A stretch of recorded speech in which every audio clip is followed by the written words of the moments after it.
Hello, friends, and welcome to Ubuntu Narratives podcast, where we bring you inspiring African stories of ordinary people doing extraordinary acts towards an equal and just world. Through these stories, we hope to inspire and equip you with practical tools to be the change you want to see for equality and justice. This first season of Ubuntu Narratives podcast is called Working Differently and sheds light on disability inclusion at the workplace. Through insightful conversations with experts and individuals with lived experiences, this series explores strategies for fostering a more inclusive work environment, breaking barriers, and promoting equal opportunities for all. I'm your host, Christine Butegwa, and this podcast is brought to you by Jabali Consulting.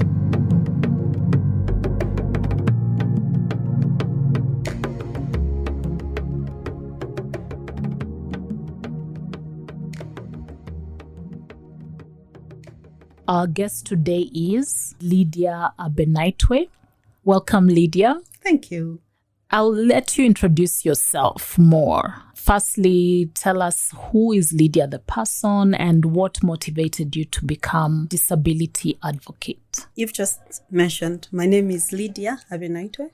By the way, it's a prophetic name. God is with us. Mm-hmm. God be with us. For our listeners who may not know our local languages. Yes. So Lydia is career-wise program officer, inclusive employment with Light for the World Uganda, and also secretary of the Uganda Business and Disability Network, which is an employer-led organization that promotes the hiring and retention and development of people with disabilities in the workplace, and also generally developing a work culture that is inclusive of people with disabilities. I'm a person with a disability myself. The work that I do, the motivation that I get is from my lived experience in trying to look for a job, which was a really hard experience. So once I went through it and then an opportunity came, I decided to use my experiences to make it less painful for other people. A graduate, my first degree was in social work and social administration, and my master's was in human resource management.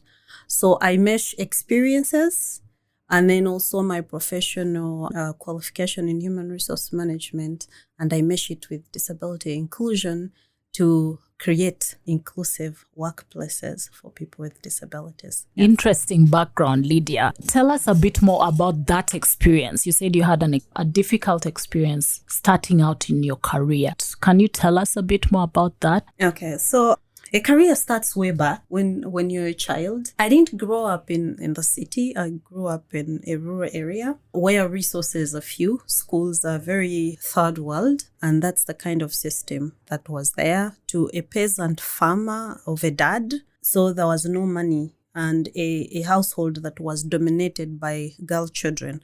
And back in the day, girl children were not deemed fit for an education. And then there was me. The disabilities. The society was dictating that my father shouldn't take me to school, at least take the other girls, but not me, because there was no use. But he didn't listen to them. And he always believed my future was in a pen, something I learned much later. He always said, your future is in a pen. So I went to a third world school, and my siblings went to a better one because it was at a distance which I couldn't walk. But for me, I had to go to the one that was nearer, and the facilities were horrible. From a horrible primary school to a horrible secondary school. I'm not saying horrible to disregard that those experiences turned me into who I am. I'm just giving it as a comparison, like to contextualize the challenges that I went through. In S5, I went to a different school. All through the school system, the structures were not accessible. The facilities were really hard. And the dreams were not there because you're growing up in this environment of low expectations. You cannot dream. But then I still had a dad, much as he didn't understand the many stages of the education system, he still would resound, your future is in a pen. So whenever I would encounter those challenges and I ran back home because it's so hard, he would sit me down, and we are talking about a typical African father who should be yelling at you, go back to school.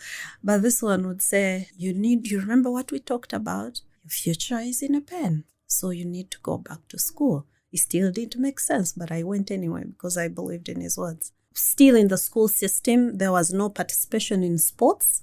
Even teachers would not deem me fit to be joined a drama club or a sports club. And they I also made the decision for you. Yeah, they made the decision for me. And then they didn't know. Honestly, I can't hold it against them. They didn't know. I was different, and I was the only different person in the school. So they didn't really know how to help me. They did the best that they could. So I couldn't play along with other children because I always felt, or they always made me feel like I would slow them down. So no sports, no drama, no entertainment. It was just going to school, going back home. There was nothing really exciting. But amidst all that, I still remembered the words of my father, the future is in the pen. And then I focused on my education and I always passed. By the time I finished S6, I didn't even know. I didn't even have any dream of what my future would hold. But then ultimately, one of my sisters had done a diploma in education at Kakova Training Institute. So I started to aim for that. I will do a diploma. I was good at Kiswahili. I thought I would go there, learn Kiswahili, come teach in a school if they would let me. Because I always moved through life waiting for hurdles to come and then I deal with them. But I always anticipated them. But as God would have it, in S6 VAC, one of my sisters had just finished school and had a small job and had just had a baby and wanted someone who could love the baby and take care of the baby as she went to work. So she brought me to Kampala. And then I started to dream. I started to see good things. I started to imagine, I want those good things also for myself. And then when my results came, I had not performed excellently. I had more than 2 principal passes, and which was the bare minimum for university admission. But I couldn't attempt for private sponsorship. But then someone shared news that there is affirmative action for people with disabilities at the university. They could, as long as you had 2 principal passes, you could go and do university education. I took it a joke. I didn't really believe it because in my head it was never there. And the person took the initiative to pick me from my sister's home and took me to Makerere himself. And there I went through the assessment and then I got admitted. And my journey at Makerere University was another story. You're a person with a physical disability. You sleep in Mary Stuart Hall. And then your lecture is in 3 kilometers away from where you stay. And then immediately after it, there is another one in a different spot or on the 3rd floor of a storied building.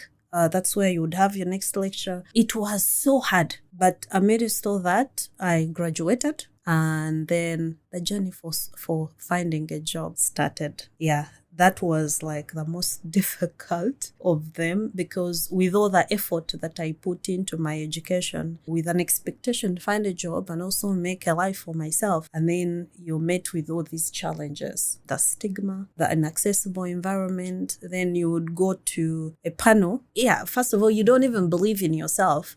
So before you even go for interviews, you're scared.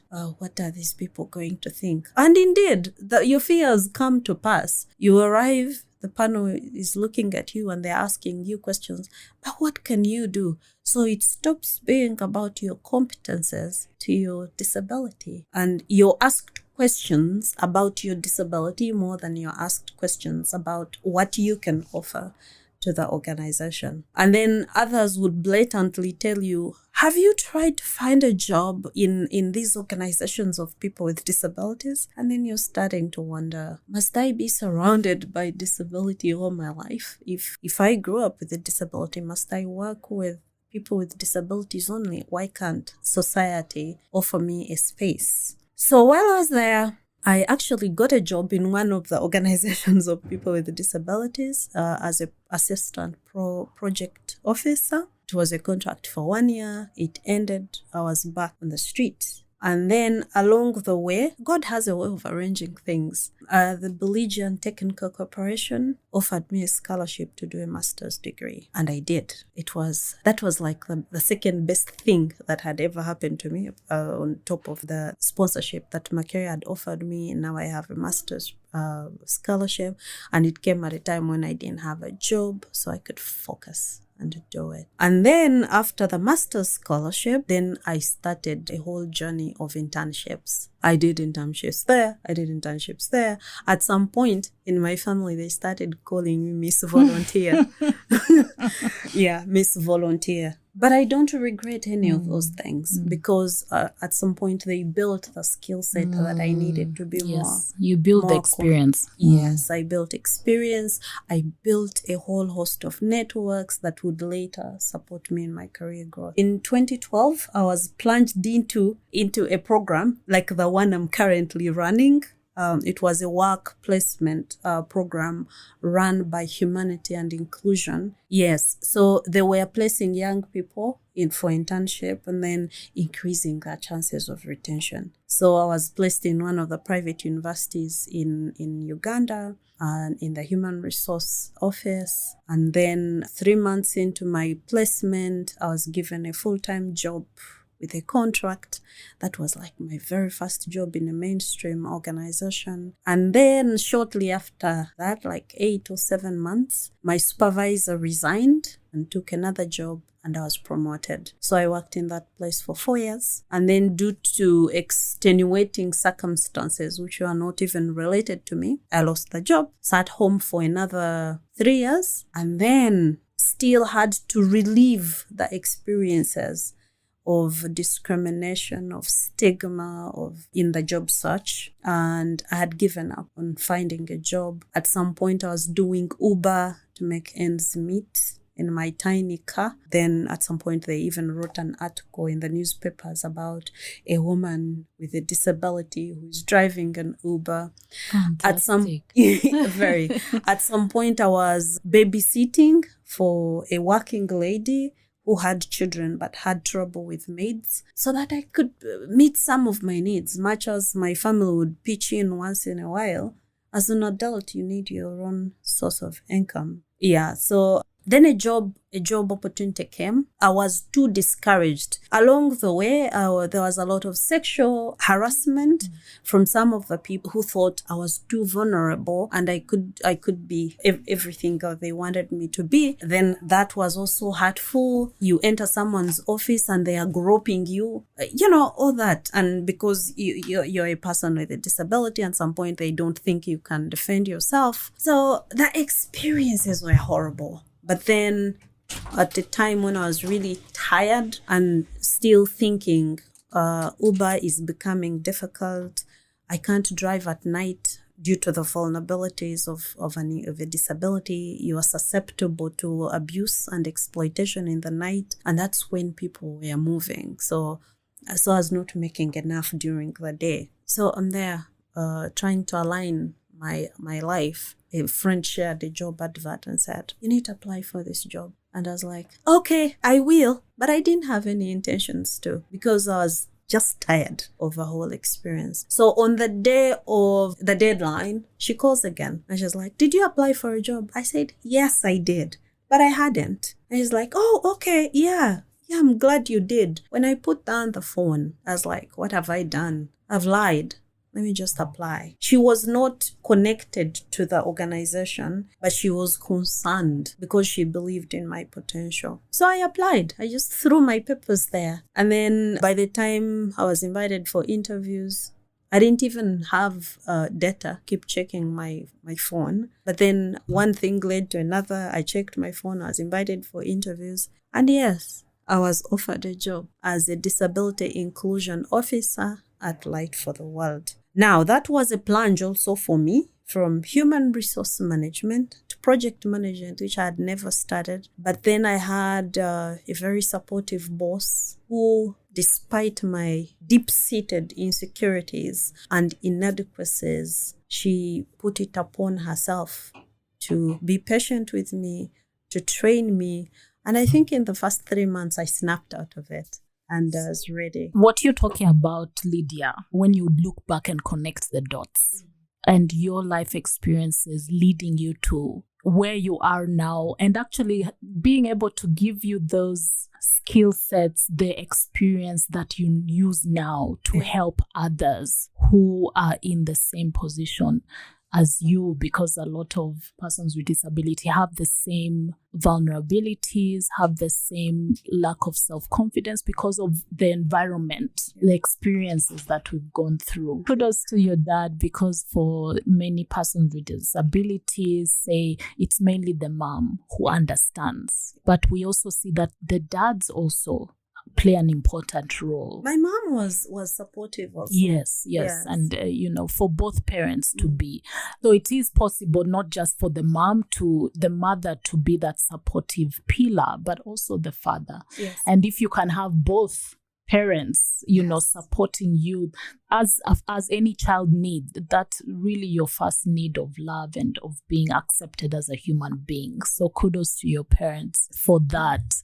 And now you're in light for the world. The experiences you've talked about lead you to where you are now and what you do for others who are in the same boat. Yes. Maybe talk to us first about what Light for the World does, and then what you do to support other young persons with disabilities looking to get into the workplace. Yeah, so Light for the World is a global disability mainstreaming and development organization. And the work we do is, our mission is to remove barriers that impede full and meaningful participation of people with disabilities in all aspects of life. The Uganda program is centered on economic empowerment of youth with disabilities, and we do that through 3 pathways. One is skilling. We train young people in the different skill sets. We support those programs through direct intervention, but also through our partners. And then 2 is entrepreneurship. We understand not everyone will get a job, and it's also more fulfilling for people to start their own businesses and employ other people with disabilities. Also, this we do through partners and also direct intervention. But personally, I lead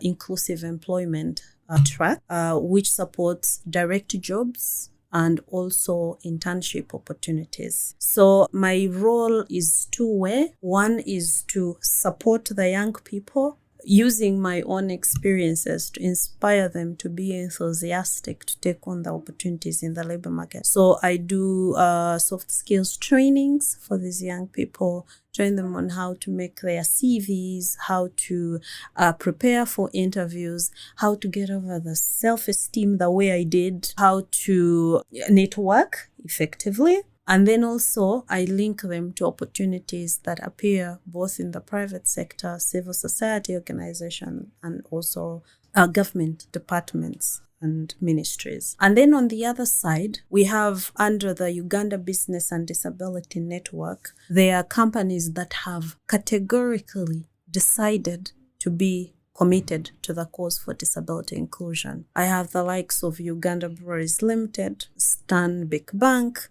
Centenary Bank. There are many, like 38 now, who came out and strongly say that we are going to promote the inclusion of people with disabilities, but they don't know how. So I coordinate that linkage between them and the efforts that they want to make. So I coordinate disability awareness trainings, sessions on disability inclusive hiring. Then we connect them to qualified youth with disabilities. And then also as we delve deeper, whenever they do an awareness, they internally explore other avenues where they could involve people with disabilities. I've had some say, we can actually support entrepreneurs with disabilities with some of our products so that they can sell. Then you hear like a bank is saying, we have a wing that provides business development support.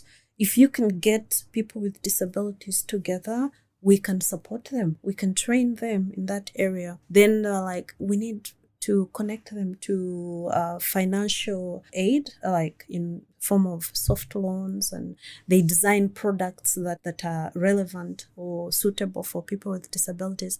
So it's a whole value chain. And then you hear some refer or put conditions on their service providers, on their suppliers to also embrace disability inclusion. Another example that comes to mind is like Uganda breweries. So they have influenced their courier services, DHL, to also give opportunities to people with disabilities. And then also their cleaning company, Parapet, they are currently have about 8 or 9 deaf people who are cleaners, and they respect them. They have given them a chance because, people were hesitant to employ them. So those are the kinds of services. Fantastic. So Uganda Business and Disability Network seems to also, your work with them has trickled down to even reach others who may not be part of the network. Yes. The Uganda Business and Disability Network is basically, their secretariat is as Federation of Uganda Employers. So it was strategic because the Federation of Uganda Employers gathers all employers together. So it was easy to mobilize for members to come through platforms that we create for these companies that have taken the agenda ahead to share their experiences and inspire others. We do a lot of documentation, so stories of change, experiences, and then when these young people, for example, there is a young lady called Sarah with a severe disability. She's at Total Energies marketing department. So Sarah had her own fears about getting a job, and I dare to say this because she freely shared, and she doesn't mind that I share her experience. She could look at herself as someone who would never get a job because of her impairment, in a wheelchair with constant need of a personal assistant. So she always understood that no employer would give her a job and then employ a personal assistant for her. So we walked a journey together, and at some point she was confident. So we sent her over for interviews at Total Energies, and they gave her a job and also gave her an opportunity to work from home, which is flexibility on the part of the employer. And she's doing excellently. So when other young people see something like that, they are encouraged. They're like, if Sarah can do it, so can I. Mm-hmm. So we gather a lot of those stories and share them widely on both our social media platforms and on our website. And then, to scale up the change the mindsets of both job seekers with disabilities, but also employers. So that's fantastic. And the mentoring is so important. Mm-hmm. What you're saying, it's more lasting when you learn from someone, mm-hmm. someone's life experience. And I think that Light for the World has, what do you call the mentors who mentor others? Yes. You have a term for that, and maybe you can tell us more about that and how they work. Yes. So we have what we call the Disability Inclusion Facilitator model. How did this come about? So while we were wondering, before the Uganda program actually officially started, there were questions of why are people not employed? Why are people with disabilities not employed? What is going on? What's not happening?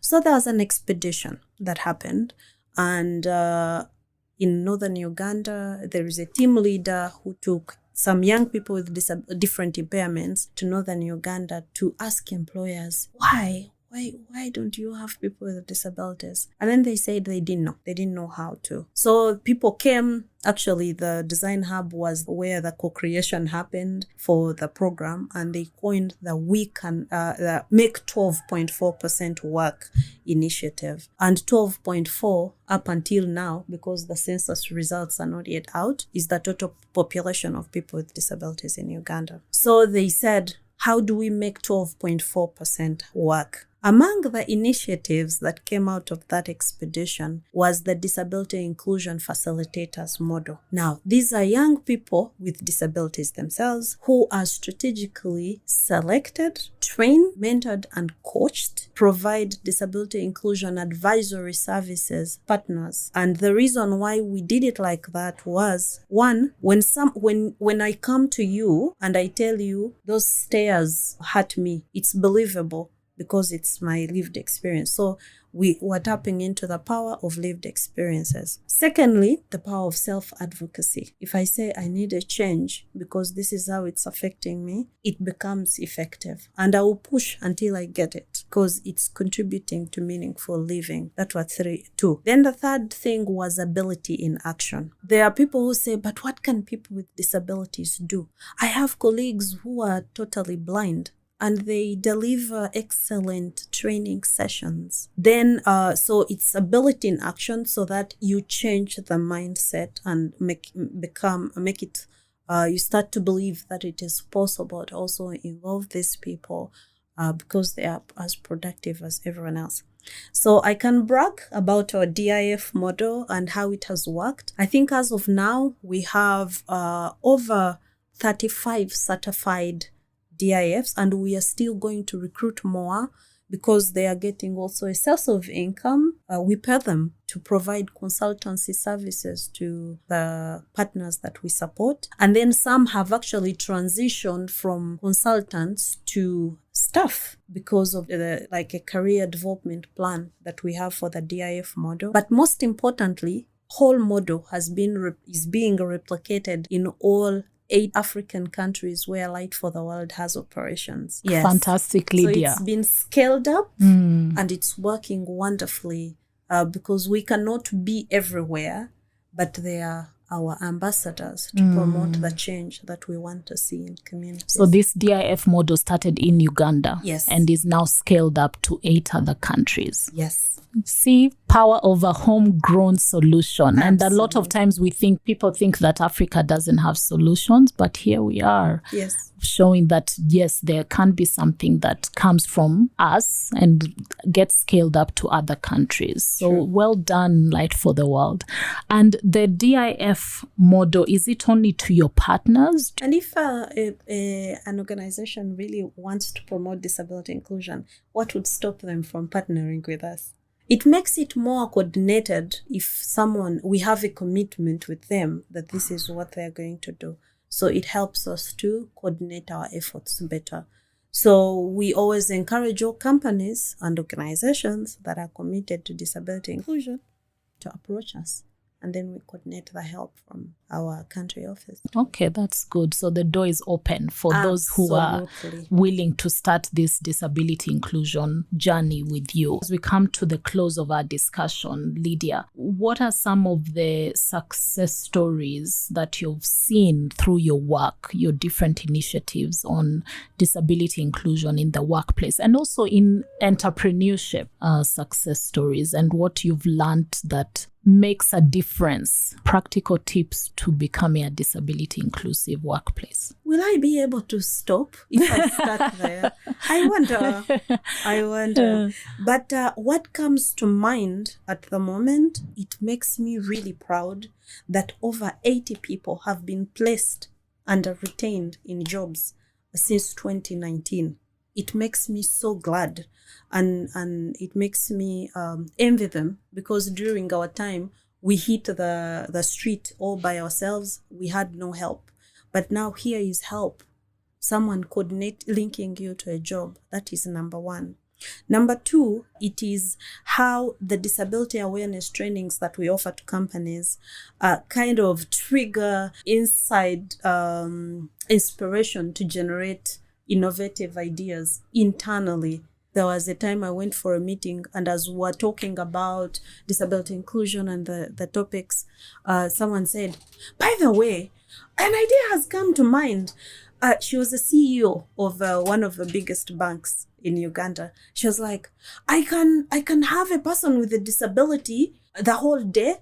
I attend meetings with them, and then this can create change and also help them to learn and gain confidence. Like shadow mentoring. Yeah? Shadow mentoring. Mm-hmm. She was like, I would be happy to do that. So the way solutions are generated internally is also great. When we had just started out, we used to knock on company and organization doors. Oh, please, you make appointments. People don't honor them because they don't believe in what you're doing.